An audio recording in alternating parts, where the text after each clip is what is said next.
and medicine companies, one in South Africa, the other one in Senegal.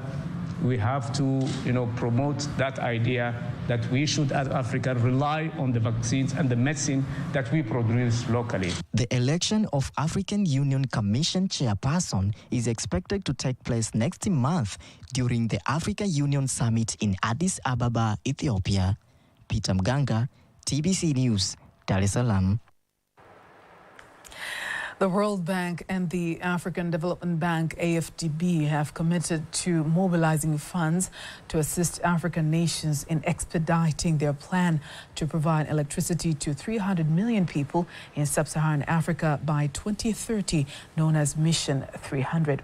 Vice President for Power, Energy, Climate and Green Growth from the African Development Bank, Kevin Kariuki, made the remarks in Dar es Salaam towards the upcoming Mission 300 Africa Energy Summit, which is set for January 27th to 28th of this year in Dar es Salaam. Rehema Sababili has more. About 600 million people in sub-Saharan Africa lack access to electricity.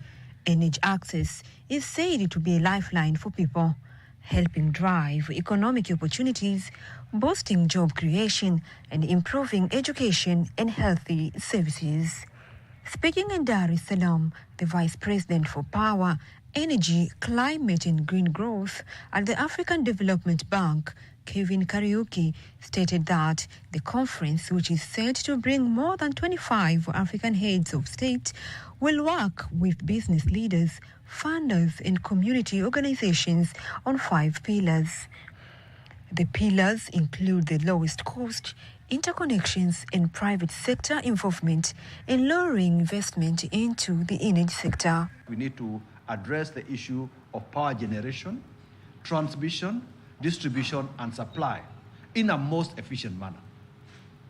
The second pillar is on interconnection of our power grids, because we believe that through interconnections, number one, we can be able to do larger projects that benefit from economies of scale and therefore result in lower energy tariffs. The Vice President has also advised the African nations to prioritize devoting a portion of their internal revenue to accelerate the delivery of energy. Funding is not easy. We must look for funding from the private sector, but also there must be reforms that will underpin this effort, because we are saying is that it cannot be business as usual. If we have to be able to accelerate electricity access at the scale and at speed that we want, then it is important that there be radical reforms of the power sectors in the countries in order to be able to make it happen. And the Mission 300 Africa Energy Summit is anticipated to come up with the Dar es Salaam Declaration, which outlines each nation's implementation strategy to help reach an important goal of bringing power to 300 million people by 2030. Reporting from Dar es Salaam, Rehema Sababili, TBC News. Local Tanzanians in rural areas have been major beneficiaries of improved energy services in the country. Nasser Kingo is still in the Lake Zone rural areas to explore how access to electricity changes people's lives. Today, TBC News is visiting one of the major investments in the Shinyanga region, Jambo Company. Here, the Jambo Chief Executive Officer, Salum Hamis, explains how reliable power supply has improved his production and benefit locals. Umeme kupatikana kama nilivyosema kwanza, hakusaidii kitu kimoja. The availability of electricity benefits not only me as an investor, but also different sectors. For example, in previous years, we used to buy mangoes from farmers, but since mango season coincided with periods of power outage, we managed to purchase only 3 to 3.5 million kilograms. However, this year, we have already bought 7.5 million kilograms and continue to purchase, with the possibility of reaching 12 million kilograms. At the currently buying rates, 5 billion shillings go to the farmers whose mangoes would have otherwise gone to waste. Furthermore, the CEO highlights his expectations of the upcoming Energy Africa Summit, Mission 300. Hakuna nchi duniani iliyopiga hatua ambayo haikurekebisha suala la nishati ndani ya nchi yake. No country in the world has progressed without addressing energy issues. When discussing the economy, you are essentially discussing electricity. We have made efforts, but more needs to be done. In the upcoming summit of heads of state, it will be emphasized that electricity is a major driver for development. You cannot talk about progress without electricity. In an effort to improve power services in Tanzania, major investments like this now do benefit due to the country's improved and reliable energy services. Ni kilio cha muda mrefu, sisi toka tumeanza shughuli zetu hapa leo mwaka wa 10. It has been a long-standing challenge for the past 10 years. We faced a significant electricity shortage in the areas we operated, managing to produce only 50% to 60% of our capacity.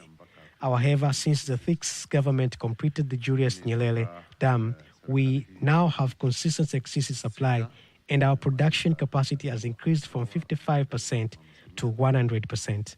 Countdown to the major Africa's Energy Summit continues, and Tbc News continues to explore how access to electricity transforms lives in rural Tanzania. Reporting from Ibadakuli in Shinyanga region, Nasa Kingu, Tbc News. National Examination Council of Tanzania, NECTA, says results of National Form 4 examinations that were done in 2024 show an increase of pass rate by 3.01% in comparison to 2023 results. Announcing the results in Dar es Salaam, Executive Secretary of NECTA, Dr. Said Mohammed, says in all social science subjects, passes have increased by 2.51 to 10.16 compared to 2023 passes. Division 1 mpaka 3 nao wameongezeka na kufikia 221,953 sawa na 43%. The number of candidates achieving Division 1 to 3 has increased to 221,953, equivalent to 43%. Specifically, Division 1 candidates are 45,858, Division 2 are 75,863, and Division 3 are 100,252. For 2024, statistics shows an increase in the number of the candidates achieving Division 1, 2, and 3, while those attaining Division 4 and 0 have decreased. When analyzing performance based on the gender for Division 1 to 3, boys account for 119,869, equivalent to 54%, while girls are 102 and 84, equivalent to 46%. This shows that altogether more girls passed, boys performed better overall. He says performance in mathematics is below average by 25.35% in comparison to 2023 results. Dr. Said says girls' pass rate has increased against boys in comparison to 2023 examination results. In other news, the director of the Public-Private Partnership Center, David Kafolila, says that the return of direct flights between South Africa and Tanzania will improve the tourism sector and increase the scope of doing business between the two countries. Kafolila made the remarks in Dar es Salaam while speaking to journalists after South African Airways resumed direct flights to Tanzania, saying that the move will benefit the country in terms of revenue collection. A statement supported by the South African ambassador to Tanzania, Nalutando Malepe. South Africa leadership in aviation and transport industries serve as a model for us, and that inspires and guides us in our journey. As Tanzania aspires to be a transport hub, the aviation sector contribution is indispensable. The resumption of flights is a catalyst for the new partnership in key sectors such as mining, agriculture, health, infrastructure development. Also benefits Tanzania in terms of many areas, in terms of trade, in terms of tourism, people-to-people exchanges, business people traveling to South Africa, you know, students going to South Africa to study, South African students also coming to Tanzania. On the other hand, the director of South African Airways, Professor John Lamola, says that trips will not only promote trade and tourism between the countries, but will also help to connect the people of South Africa with their ancestors who came to Tanzania during apartheid era in South Africa. In this country, on this soil, we have many of our comrades, people who stood up and who designed a new South Africa, are buried on this land of Tanzania. So one of the missions that South African Airways on this particular route is to execute, is to ensure, to actualize the reconnection of this, our living ancestors who are sleeping here and standing, and I believe who are smiling with us today, to reconnect them with their families and their loved ones in South Africa. The Deputy Minister of Industry and Trade, Exaud Kigahe, says that investors should invest in the agricultural sector by building factories to package agricultural products so as to add value to those products. Speaking at the opening of the Agro Food Pack International Trade Exhibition of Packaging in Dar es Salaam, Kigahe says that between 2021 and 2024, the industrial sector has been named one of the leading sectors in attracting investors. Emmanuel Samuel reports. Dar es Salaam, where the International Agro Food Park exhibition is being held. Opening the exhibition, the Deputy Minister of Industry and Trade, Exaud Kigahe, says that the production of agricultural goods is increasing day by day, so investors should focus on building factories to produce packaging instead of relying on packaging from outside the country. There has been an increase in investment in many areas. I should use this opportunity to network with businessmen from abroad. Secondly, TCIA is here to ensure we attract them and showcase the opportunities and incentives our president has provided to investors coming to Tanzania. The goal is to attract more industries so that instead of importing packaging materials from China and India, they are produced locally. On his part, the executive director of the Chamber of Commerce, Industry, Agriculture and Commerce, Oscar Kisanga, explains how they have planned to ensure that through the exhibition, the business people have the opportunity to network and exchange technology. We'll make sure our people, the business community in Tanzania, are engaging on B2B for the sake of transforming technology advancement, for the sake of networking, and even looking for the market access. But again, we are encouraged to see this through B2B. You can get networking, and you can even get the partnership from the people from the outside of the country. Some investors expressed their satisfactions, a friendly investment environment in Tanzania. The relationship between Tanzania and Dubai, and we are going to move through this way in order that we make the things more easy, and we come in Tanzania to identify how will be the possibilities to make these events on all what we call packaging for the coffee, for the drink and things. A very big need for packaging material, and we are quite happy to say that we manufacture packaging materials for those SMEs and any other person who is in manufacturing and good packaging.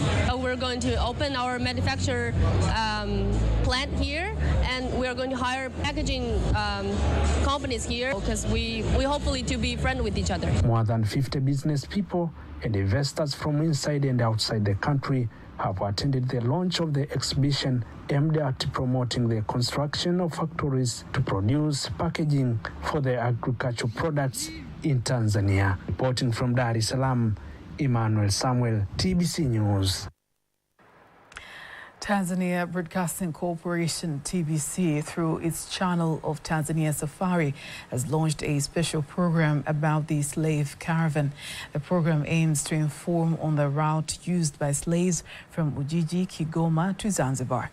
Speaking at the launch of the program in Dodoma, Director General of TBC, Dr. Ayub Rioba, says it will open economic opportunities for people living along the slave route and increase a number of tourists. missed any of our stories, remember, you can always go to our YouTube channel at TBC Online. Watch anytime, anywhere around the globe. Now, before we wind up local news, let's have a look at today's exchange rates according to the Bank of Tanzania, BOT.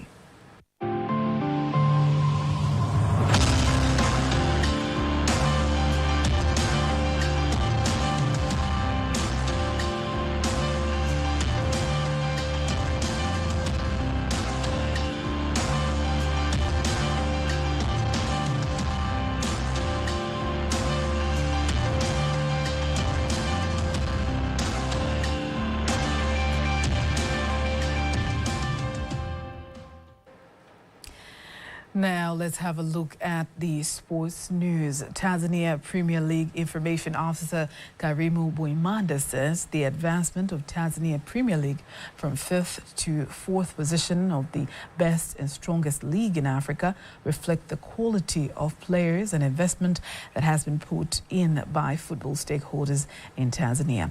Boimanda believes that the level of competition displayed by Simba Sports Club and Young Africans in CAF Champions League and CAF Confederation Cup for 5 years has made Tanzania Premier League to accelerate to the top 5 of the best league in Africa. For several years now, we have been managing the league with a great excellence by following all principles of CAF and FIFA. This is a significant achievement that our counterparts in this region have failed to accomplish. Therefore, we'll continue to strive every year, every time. According to International Federation of Football History and Statistics, the strongest league in Africa is Egyptian Premier League, followed by Botola of Morocco. Algerian League is the 3rd place. Tanzania Premier League moved from 1st place to 4th place, and 5th is Tunisia League Pro 1. In other sports news, Tanzania Immigration Service Department has confirmed the provision of Tanzanian citizenship to 3 Singida Black Stars players, Emmanuel Kwame from Ghana, Josephat Arthur from Ivory Coast, and Mohamed Kamara from Guinea. According to the statement provided by Immigration Service Department, it stipulates that these players have been given Tanzanian citizenship in accordance with the Tanzanian Citizenship Act number 9 and 23 cap number 357. Tanzania Immigration Service Department has been forced to come up with explanations following discussions on social media and mainstream media asking questions about what criteria was used by the department to grant those players Tanzanian citizenship in this short period of time. And that marks the end of the news bulletin for tonight. Do not miss our next bulletin in Kiswahili at 11 p.m. I am Faida Ngaga. Good night.